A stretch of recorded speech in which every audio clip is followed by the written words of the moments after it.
What's up everybody? In today's video I will give you a quick overview about the 3 different types of muscle contractions, and at the end of the video I will talk about how to gain strength and increase muscle growth faster. I think it's very important to know that, to increase muscle gains and also to have a better understanding when we work out. After definition, a contraction actually only describes the shortening of the muscle, but it can also mean the activation of the muscle. So let's talk about the first type of contraction, the isometric ones. This type of contraction describes the activation of the muscle while the muscle length does not change. For example, if we carry an object, then the gravity pulls this object down, this object pulls our arms down, and then we need to oppose the motion with our arms with the equal force. You have isometric contractions while, for example, doing handstands or holding a normal weight in a static position. And now let's talk about the concentric contractions. Concentric contractions describe the shortening of the muscle, for example, if we lift an object. On the molecular level, it looks like this. Our muscles consist out of many muscle fibers, and those muscle fibers consist out of many sarcomeres placed in a row. And if a muscle shortens or contracts, then all the sarcomeres shorten at the same time. Myosin filaments shift actin filaments under the usage of ATP or energy, and so the muscle contracts. While relaxation occurs with the binding of calcium to a protein called troponin located on the actin filaments. The classical example for this type of contraction are the bicep curls. The bicep shortens the closer you bring it towards your shoulder. The last type of contraction is the eccentric one. It describes the lengthening of the muscle.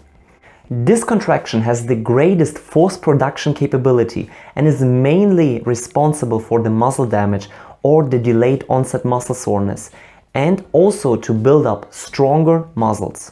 I made another video about pain and muscle soreness, which you can find in the link above. That this type of contraction is responsible for the gain of muscles is also something I was not aware of, and I also could not believe.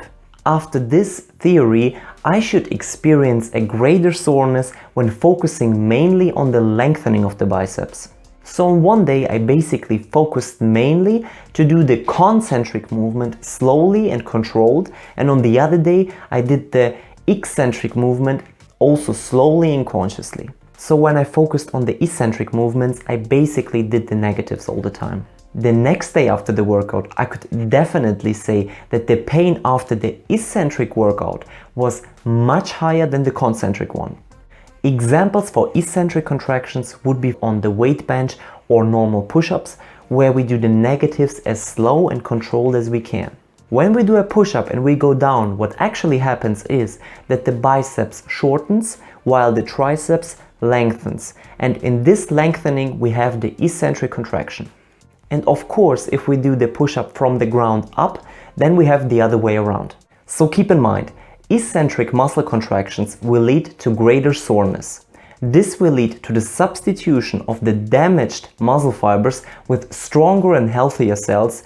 This will make your muscle stronger and more resistant. I was always wondering, why do I never really feel this soreness, until I realized that my training basically consists only out of static movements, that means isometric ones. All in all, the benefits of an eccentric workout are increased strength and greater muscle growth. But please also don't exaggerate with the eccentric workouts, as they also have their downsides. Alright guys, I hope you learned something new today, and if yes, don't forget to subscribe. Take care and see you next time.